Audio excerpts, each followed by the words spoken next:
So today's presentation, you guys are going to have to bear with me. I just got back from Cabo San Lucas, and I lost my voice. I'm not sick, but I definitely am handicapped today. So my name is Peter Holdsworth. I run a extraction outfit called Red Vault Extraction out of Mayfield, Kentucky.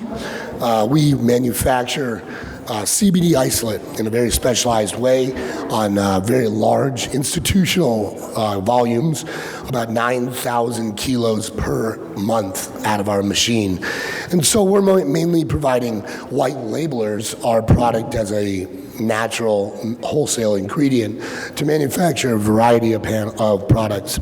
So today what we're going to do is we're going to be talking about those products, what products are best suited for what white labeling partners, and how to do so. So with that being said, I'm going to invite my other two panelists, Karen and Jessica, to introduce themselves. So Karen? Hi guys, I'm Karen Trotter and I'm with Bayou City Hemp. We are an extraction and processing company here in Houston, Texas. We got started with our company when our founders originally started a retail brand and was asking a lot of questions from different processors on where is the hemp grown, how is it processed, what are your quality control standards, and while there's really great extractors out there, we couldn't find that partner that we needed, so we became that partner here in Texas as Texas began to start growing and processing hemp. So we are familiar on the retail side. We provide, we sell a lot of different products through a couple different brand partners that we work with, and we also white label for folks that want to start their own brand. Some of the custom formulations that we do is really focused in on ingestibles, so tinctures. We have a nano-emulsified water-soluble product, and we can do really custom formulations as far as minors go, and any kind of that. We also have beauty and skincare products, and so we formulated those, really custom formulated a lot of those to really be high quality skincare, shampoo, conditioner, lip products like gloss and balm, things like that. So that's Bayou City. I am Jessica Arendt. I am the Chief Compliance Officer for Cannabidiol Life. We are based out of basically Orlando, Florida. I moved a year ago, having met the team of Cannabidiol Life at the World CBD Awards, where I am a Compliance and Ethics Chair, to take over their compliance and build the business to the next level. We do white label, private label, and we have 52 SKUs presently in inventory. We develop a USDA organic, completely organic brand of products. It's very, by some standards, I would say primitive, because it's very basic in its extract methodologies and its formulation methodologies. It is 100% plant-based and clean. Thank you. So digging into the white labeling concerns, we got to start thinking forward about how the FDA is going to begin regulating these products within the next 18 months. Currently, the FDA has three categories by which it regulates a product, either generally recognized as safe for a food additive, a new dietary ingredient, which allows you to put in dietary ingredients and actually make efficacy claims, and then a new drug application, which is a $1 billion 10-year process. So unless anybody's got $1 billion hanging around, no? Okay, that one's out the door. So with that said, regulatory stance, what compliance factors, Jessica, do you instill within your operations to ensure that you are compliant with the upcoming FDA regulatory stance? In the state of Florida, we are under unique regulations and restrictions. We are the first state that has to meet a USDA guideline that is basically the initial guideline from the FDA. So with the beginning of 2020, as if it wasn't Jumanji'd enough, we had to go out and get a food handler's permit from the state of Florida, which was similar to getting audited for a GMP or a CGMP. That was the start. And then after that, we had to register with the FDA offices. In the state of Florida, you must register your retail operation and or your brand. And if the two are not registered and the state hasn't inspected you, you don't get to play ball. They'll come find you and shut you down. We therefore set up a system of practices in which we started, it was a young company. I mean, everybody in the house was 30 years old, and then I came walking in. Trust me, I'm their mother.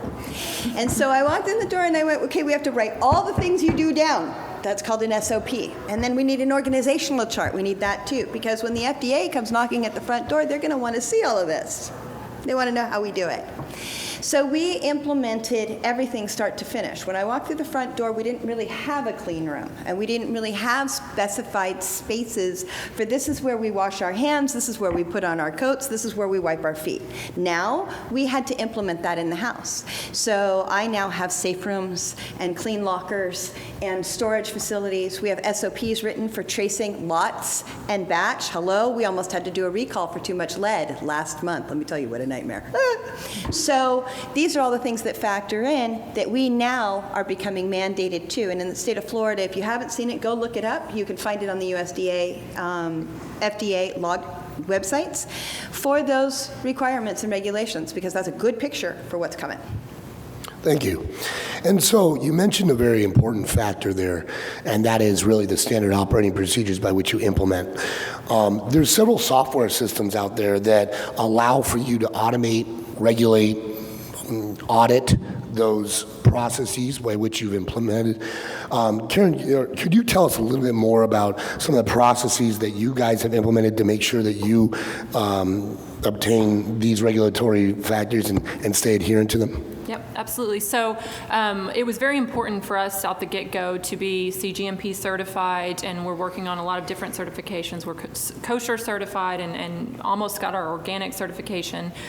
We want to make sure that when the FDA does come along that we are going to be compliant with everything, the highest standards that's involved with that. And so that's exactly right. It was very important out the get-go, and what was great is that we started with that in mind, so we didn't have to go back and recreate a lot of that. A lot of the staff that we have been in the industry for a while and helped us really create those processes and procedures up front. So everything is documented. We also hired our quality of control that was from the coffee industry, and so he already has a food level standard that he operates under. And we implemented a software system, MJ Freeway, that controls every piece of movement. We have barcodes and scans that go through, and weights and measures, and we also have our internal testing that we do. So we have an HPLC in our lab. We test our material throughout the process, a minimum of 5 times, sometimes upwards of 10 times, depending on how far down the refinement process we go in our bulk material. And all of that is in our software system. So we make it a very high standard that we operate under, and make sure that our quality of control guy walks through and he documents any kind of infractions that we see, so we make sure that we are correcting all of that and being compliant. Jessica, when selecting a white label partner, how important is it to have a full chain of custody documenting the raw material that was produced by a licensed producer and the COAs attached to that raw material before it goes through an extractor, before it's added to a consumer packaged good? Very important. The plant is a natural remediator. That plant is going to clean up the soil all the way around it. So Chernobyl is a great example of that. Anybody old enough to remember the Chernobyl explosions? We put hemp down, and hemp grows like crazy all over the Republic now. Because it naturally remediates. That means that plant's going to pull up any solvent, any metal, any pesticide. I can personally take a plant, take a bud, bust it open, and tell you that was grown with pesticides. I can smell it that fast. So when it's in that material and then you go to extract, you run a very high risk of it being in that extraction model. The importance of that clean expression of extract is key to the success of this business, because this business is built on giving it to children. 6 years ago, families were throwing everything they had to migrate to Colorado to get the medicine for their kids that were having seizures at pandemic rates. Do you think this is a pandemic? Oh my God, okay. The expression of that extract has now, for the most part, proven that a natural solution without any side effects is available for our children. Why on earth would you risk that? And so, Karen, when manufacturing your products, what point of the life cycle of the product are you ensuring that these concentrates haven't built up any extra heavy metals or pesticides, or are you testing through the entire process? Yeah, we test throughout the entire process. We are not testing for heavy metals and pesticides throughout the entire process, but we want to make sure that all of the quality control and potency is along the way. We do have a third-party DEA lab certified that tests all of those products before they leave our facility. So, looking at a white label partner, what are the most important factors in their production capability that you guys would say would outweigh other factors? Consistency and a consistent extract product to begin with. SOPs, organization. You want to be educated going through the front door. I can't tell you how often somebody comes through my front door and they think they want their own brand, and the next thing you know, I'm building a business for them. That's not my job. It's your job. And we see it over and over and over again. Taking control of your own brand is paramount to your success. If for any reason she has an explosion in her lab, you better have a backup plan because you have a consumer base now, right? If for any reason I have a compromised material, you need to have a backup plan. Now, there's a lot of us in this industry, believe it or not, that work harmoniously with one another and will refer one another out. Now that I've met her and she's sitting here in Houston, the next time my phone rings with, "Hi, I'm sitting in Austin, I need a production," I'm going to send it to her, because that's logistically better and smarter, and I know what her operation is all about now. And that's easier for me than come all the way to Florida for that. But it's quality partnerships, it's knowing what they're producing, how they're producing it, and their total control on that custody of the chain, because it's tantamount to our success. Do you find it's most important that you select a white label partner that has those set relationships with consistent suppliers of genetics? Absolutely. Or is it okay to get a supplier with various sources of genetics and then they're just running it through an extractor producing the same results? You can't control your product that way. And you can't, and we saw it early in the industry. So 6 years ago, it was, I'm going to get it from this guy over here, and I'm going to get it from that guy over there, and I'm going to get it from that guy over there, and whoever's got the best number, I'm going to take that number, it's the cheapest. Okay, and we can't do that anymore because that's inconsistent. Also, we have seen over the course of the last 6 years, I can't even begin to tell you the stories. Someday I'm going to write the world's best novel. We have seen product come in from out of the country and come in by way of Canada,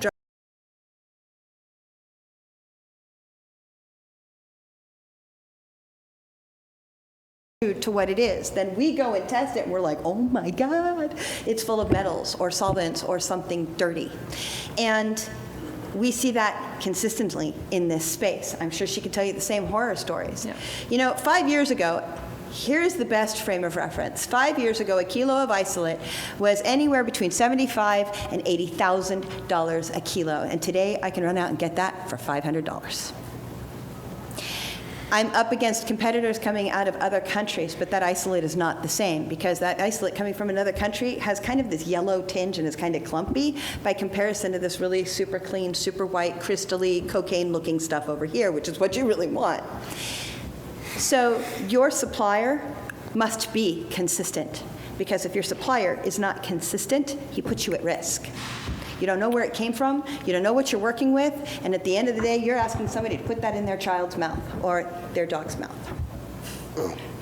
So with that being said, there's been a huge wave of new genetics that have produced very high concentration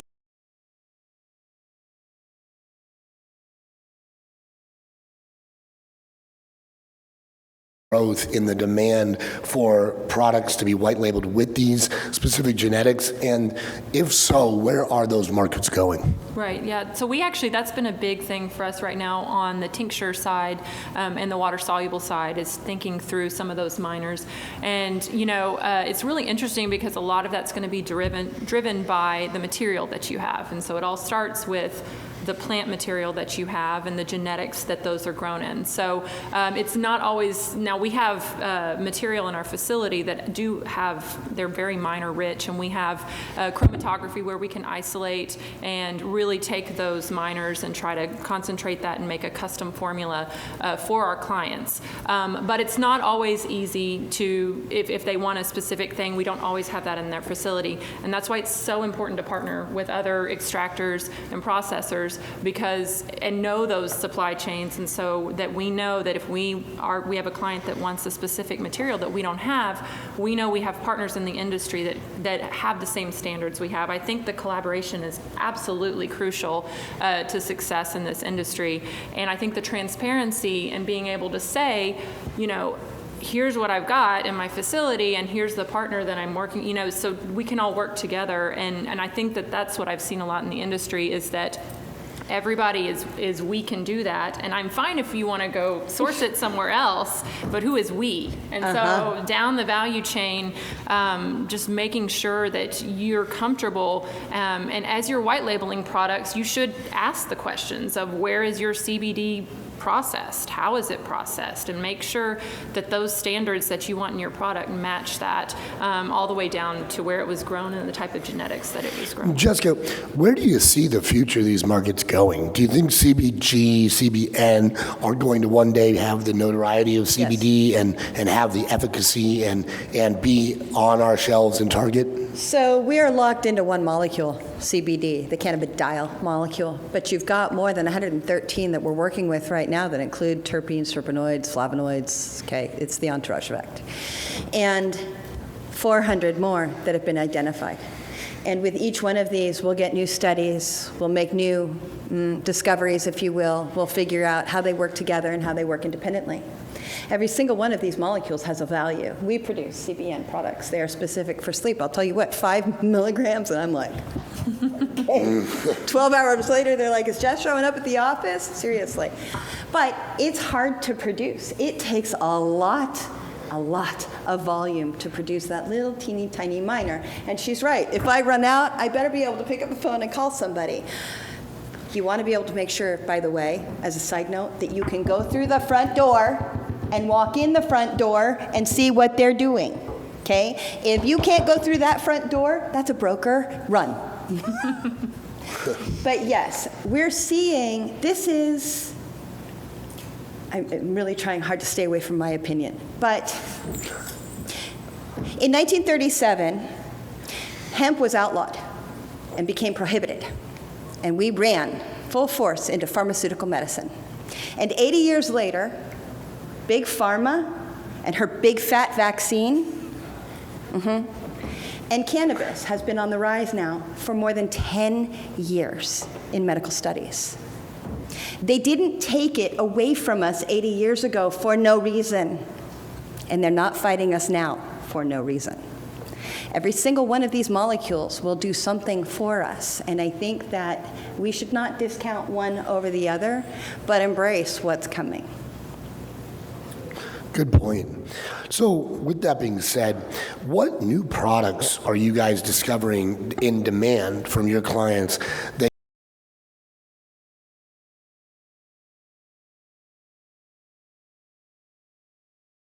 Big demand driver for us is our water-soluble products. The beverage industry is really growing and expected to continue to grow at some of the highest rates over the next few years.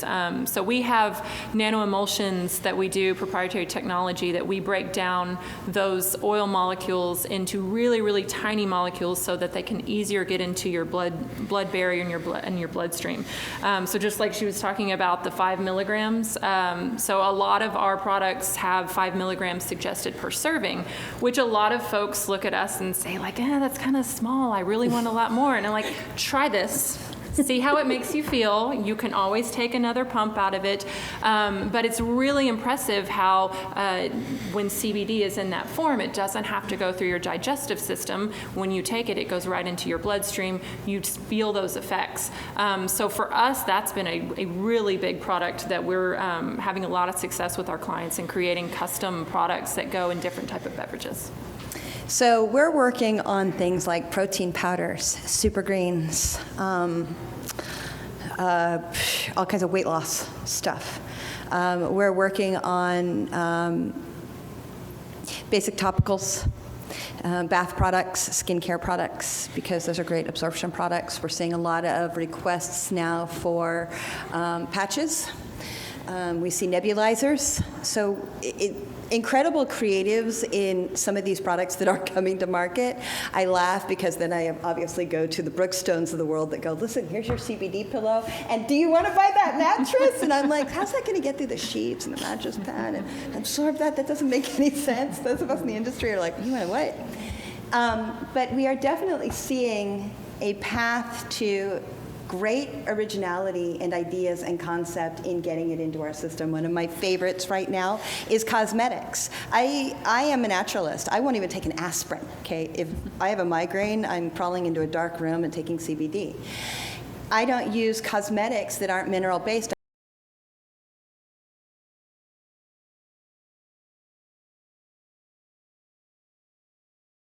To my foundations, all of the skincare products, this is revolutionary. I firmly believe, this is probably really vain of me, but you should see my sister. I'm going to be 53, my next birthday, in a couple of months. I'm really proud of that, because I smear this stuff all over my face. I soak in it in the bathtub. I use it for everything. And I believe it is the answer to health and youth and regenerated cells and wellness. Yeah, I mean, skin is the largest organ that we have, and so it absolutely works in our endocannabinoid system, just like your insides. Totally agree. So if we're looking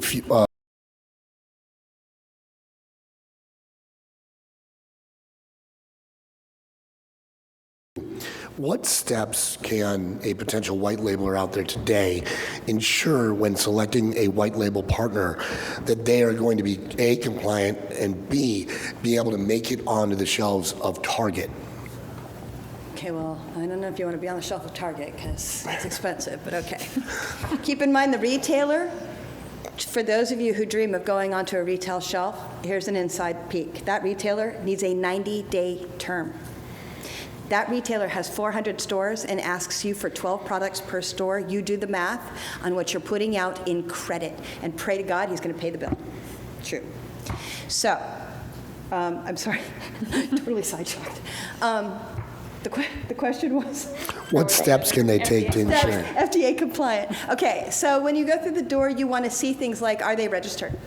And is that on a placard? So if you walk through my front door, you can see my FDA registration, you can see my food handlers and manufacturing registration, you can see all of the documentation, including my feed master's registration for the pet treats, right there at the front door. That tells you I'm legitimate, the paper is there, you can go right there from your phone. There's even a QR code, hello, for the FDA, and there it is. So that would be the first thing. You want to be able to tour it, and when you're touring it, you're looking for things like, are they masked, gloved, shoe covers, lab coats, hello, hair. Okay, my hair falls out at ridiculous rates. Last thing I need is for that in a gummy jar. You want to physically see that facility operating in a methodology that you would go in, get on your hands and knees and lick off the floor. And if you won't, don't work with them. How important, Karen, is it to have a relationship with the FDA so that you're working towards a new dietary ingredient designation or a generally recognized as safe designation for your product line? Yeah, I mean, we definitely took the approach of the certification route. A big part of what we're doing is hiring the right people that have gone through those certifications before. So our director of quality has gone through working with food grade products and making sure that we're upholding to those standards. So for us, it was really bringing that expertise onto our team so that people that have already worked with the FDA know what those standards are. And then, just like we were saying, I think it's so important to be able to tour our facility and to see that. And so we're very proud of that. We love people to come into our facility and take tours and walk around. And so I think when you are promoting that, you have to hold yourself to that higher standard, because it's not a certain day of the week that we do tours. It's come on any day, all day, and come in the front door, just like you were saying. And so you do have to make sure that you're upholding those standards all the time. Does everybody in the crowd know what those two standards are? Everybody, by a show of hands, know what a new dietary ingredient standard is?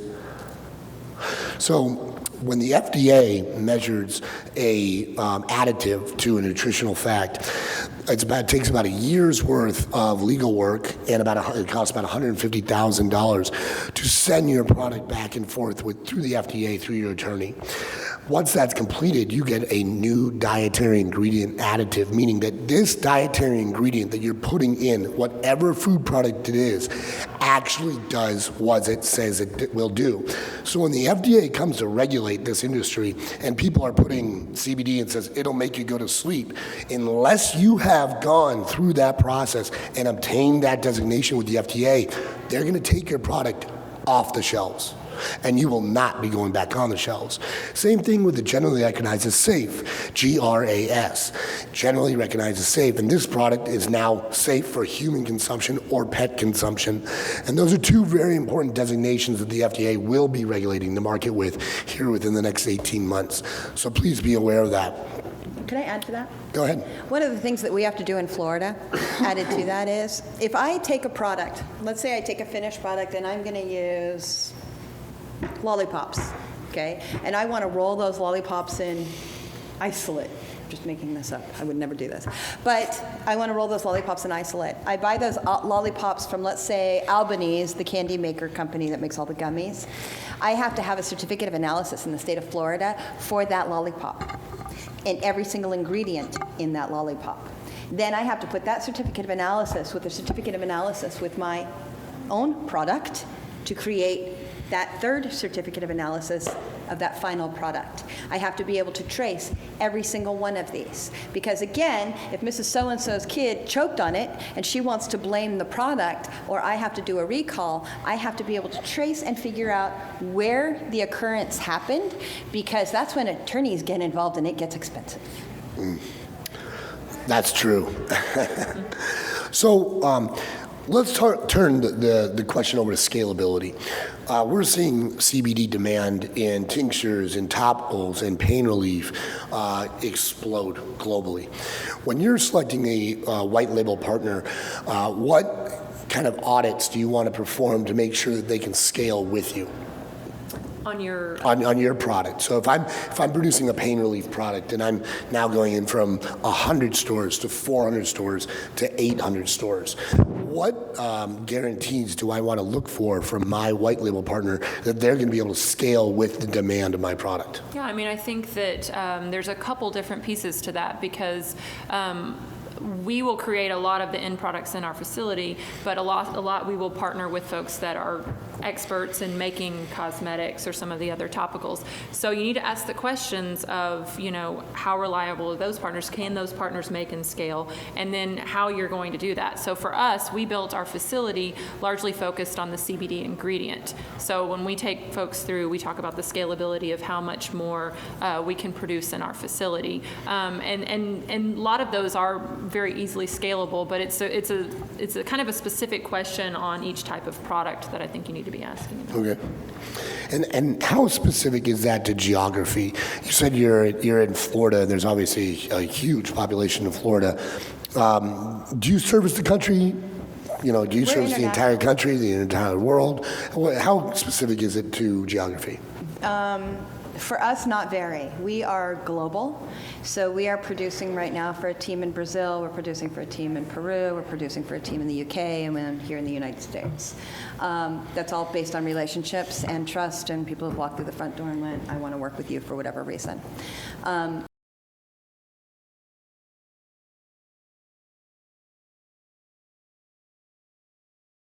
I bring it into the States, it has a different alcohol content and barrier than it does if I take it into Colombia or Venezuela or the UK. You can't have as much alcohol in Colombia as you do here. So it's the same in this space. You're going to have your barriers in your countries. So if I take it to the UK, for example, or I want to go into Europe with it, then it has to be less than, I believe it's 0.2 or 0.1 versus our 0.3. Going into certain states, okay, you can't produce it with any THC whatsoever in some states, where in other states it's 0.2%, in other states it's 0.3%. So it's really a matter of knowing where, what, when, and how, and what those regulations are. But this is global, and it's anyone.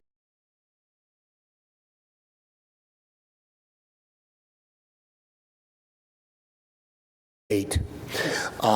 Right now, there's been a pretty wide trend, if you will, by which people are converting CBD isolate into Delta 8 and then avoiding that kind of, let's say, gray area in the regulatory stance. A, are you guys producing products with Delta 8? And B, how long do you think this is going to stay in an unregulated gray market? I am 1,000% against Delta 8. I mean to tell you, I have had fights with people. I wouldn't want to fight you. No. Okay. I am, excuse my French, I'm a friggin' bitch about compliance. Delta 8 is dangerous. It is psychotropic. They're selling it in every vape store across this country because it fits that little tiny loophole because nobody actually said you can't have it. Okay, use your brain. So that kid who just took that Delta 8 vape is going out that door and getting behind the wheel of a deadly weapon. I'm dead set against it. We don't touch it. I won't let my team touch it. As I said, they're a bunch of 30-year-olds, and they're all about, oh my God, look at the money. And Mama says, nope, no way. Karen? We are producing Delta 8 in our facility. Sorry. No, I mean, it's a controversial subject. We have talked to numerous attorneys and reviewed it. It is a gray area.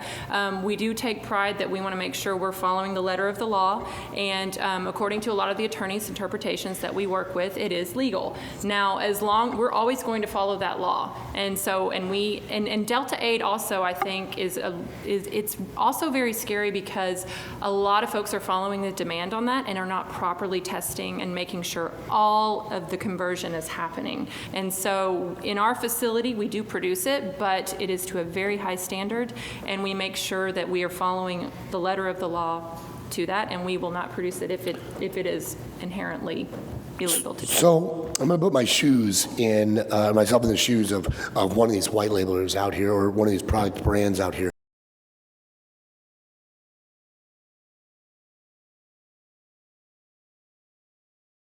And I've ordered a Delta 8 product, and I find some Delta 9 within that product. What would be my stance, and how would I handle that relationship with my white labeler?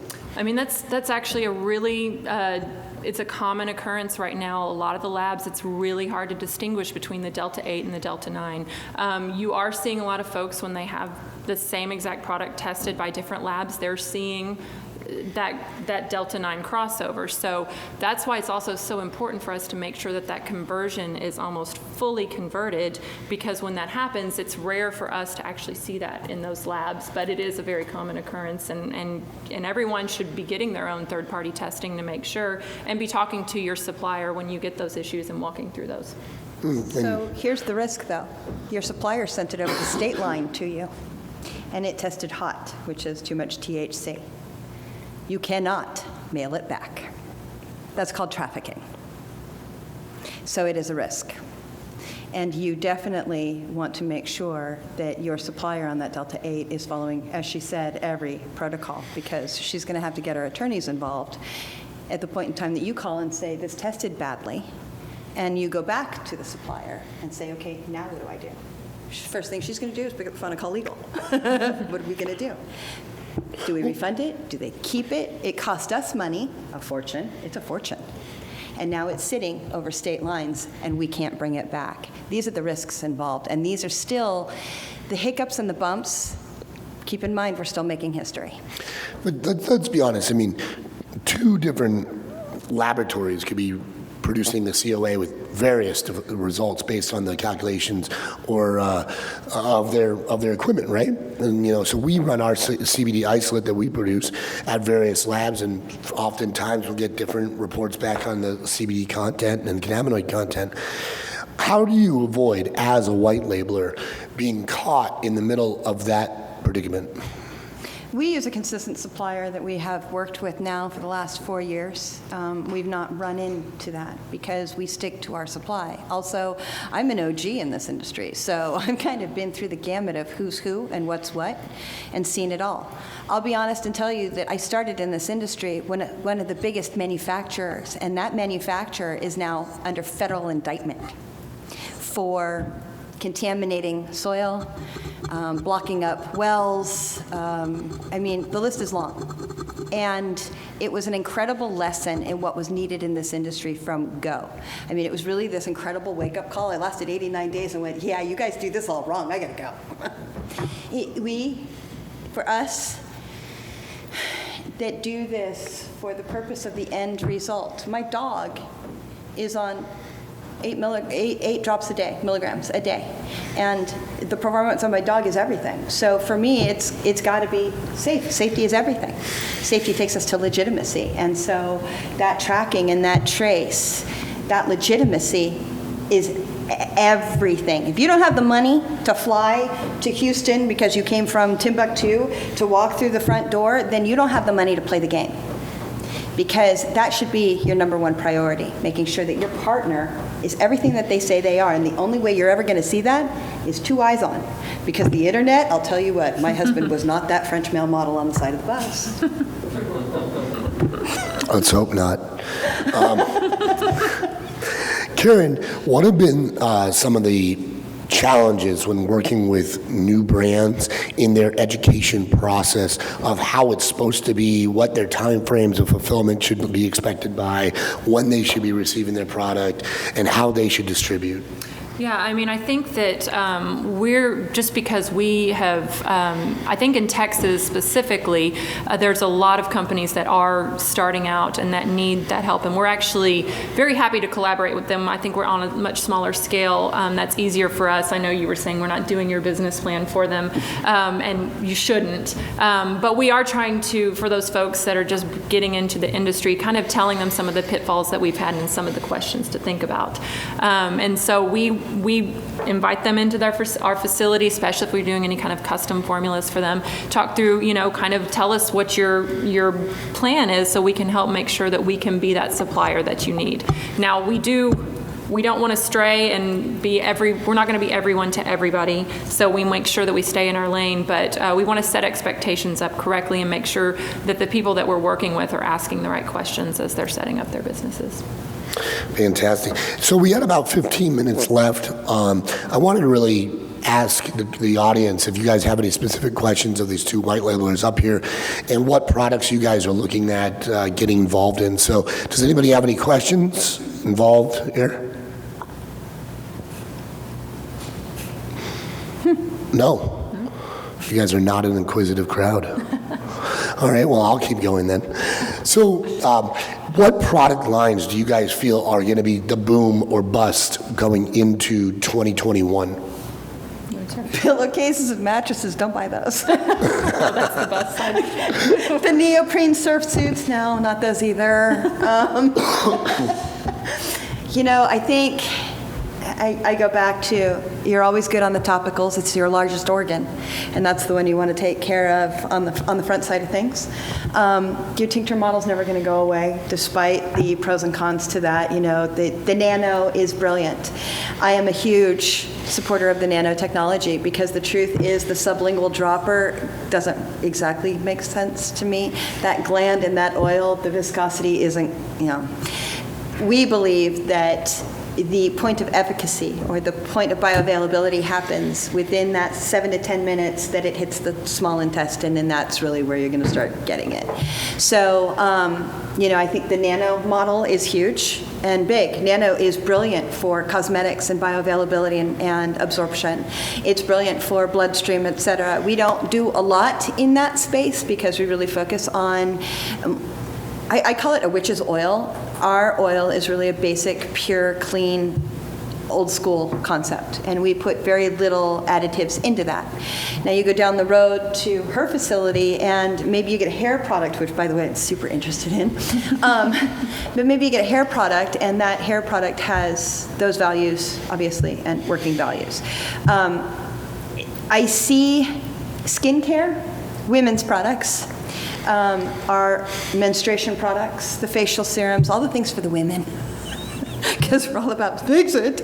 And I see the edible space, right? Because that's a great way to get it into a sick child or the elderly. My mother, who was like, I'm not taking that. We mixed a gummy in with some other gummies. She never knew the difference.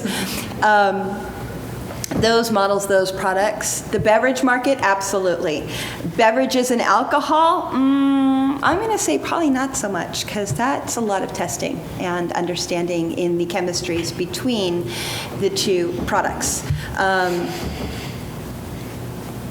I see a lot of nebulizers coming to market, air concepts, right? You have a child, for example, who is strapped to a chair and they're a quad and they have no auditory, you have that incredibly sick kid and that kid goes into a seizure. Let me tell you about the lady who's coming up with the little machine tool where you put the face mask on the kid and they're breathing it. So you don't have to inject it, you don't have to plunge it, they're just breathing it, and within seconds you're seeing relief. So these are the models of the products I see as value-driven products, medicinal products, great return products. Conversely, you have the side, again, of the crazy people that are like, let's put it in a mattress and sell it at Brookstone. So you're saying topical ingestion through a physical product like a pillow or a mattress just has zero efficacy? Well, I don't know how it's going to get through my mattress cover, the mattress pad, the sheet, the top sheet. I don't get that. And Karen, what do you think?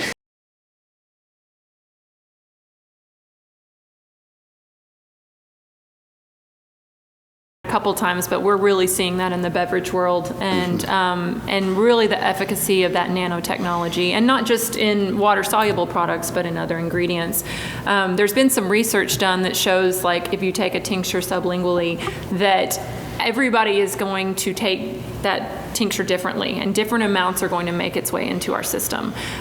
Where I might get 8% of that tincture into my system, you may get 12%, you may get 11%, and it's really hard to figure out how much you want to take. And it may take you an hour to really fully get that into your system. That's why we love this nanotechnology. We do our serving size in a very small amount because it's always very easy to add more. And I think that the more education that people get on that, and by the way, nanotechnology has been in pharmaceuticals for years and years and years on just the bioavailability and getting into your system. So it just needs to make its way over into this industry and people to understand the same type of technology works for getting that into our system, and that's where we're seeing a lot of the demand growth from customers that we're working with. One thing that we didn't touch on is the pet market. People spend an exorbitant amount of money on their pets. $978 billion a year. Well, there you go. And where do you see the growth of the pet market going in each one of you? And do you service pet products? So we do. I think you saw him, my service dog. This is Tater Tot. He has an Instagram. It's Tot on Pot for that reason. He is a hemp dog. And I have had Cocker Spaniels historically. They come with all kinds of breeding issues, health issues. I've never had one last longer than 8 or 9 years. But those have been rescue dogs. We got Tater Tot from a breeder. He's been on CBD daily since he was 8 weeks old. I will tell you that he is probably the best dog I have ever had. He is focused, he's cognizant, he is performance driven, he's healthy as can be. Sleeps well. Yeah, he sleeps well. Oh yeah, he sleeps like the dead. Tater! Yep. So Tater is medical alert, so he reminds me when I've got to take something. But the pet market is huge, and pets have anxiety. If you haven't Googled it and you want to know how intelligent a dog is, go Google Bunny the dog. The dog talks, no joke. It's a button system. And it is an education in how intelligent a dog is, or how likened to a human we really are. The dog or the canine or the cat have the same endocannabinoid deficiencies that we have. Anything with a spine has an endocannabinoid system, and anything with a spine with an endocannabinoid system needs cannabinoids.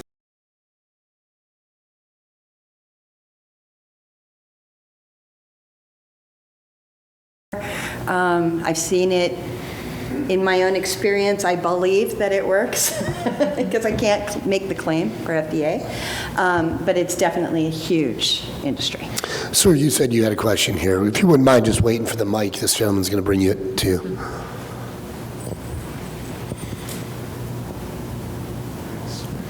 Your white label customers, what kind of experience are they having approaching international markets?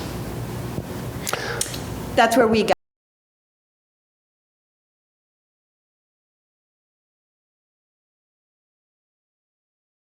business or do a business from start to finish. We expect that we guide you on the side of CBD, and I am very big on compliance. If you're white labeling with me, you can bet I'm auditing your stuff every week. And I'll send out an email that goes, if you can't put this testimony up, because that's going to route back to me,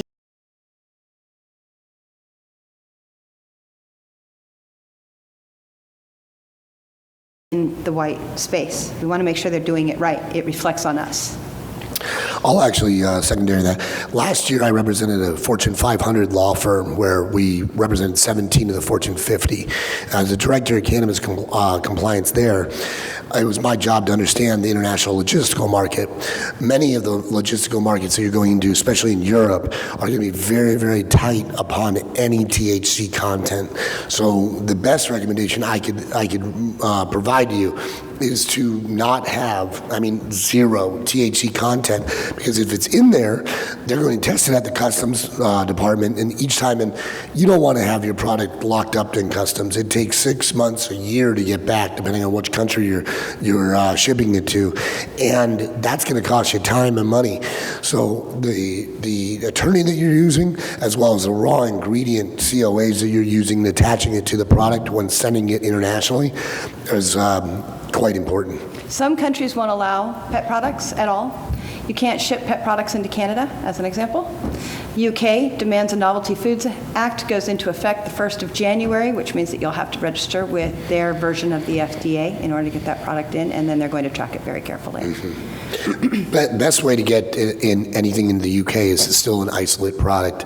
That's the easiest that I've found, or a broad spectrum, but even broad will still have trace amounts of THC in large concentrate. So, any other questions? Well, Karen, Jessica, thank you so much. You guys have been a wealth of information. You guys can find these two wandering around, and myself as well, for the rest of the conference. So thank you. Thanks.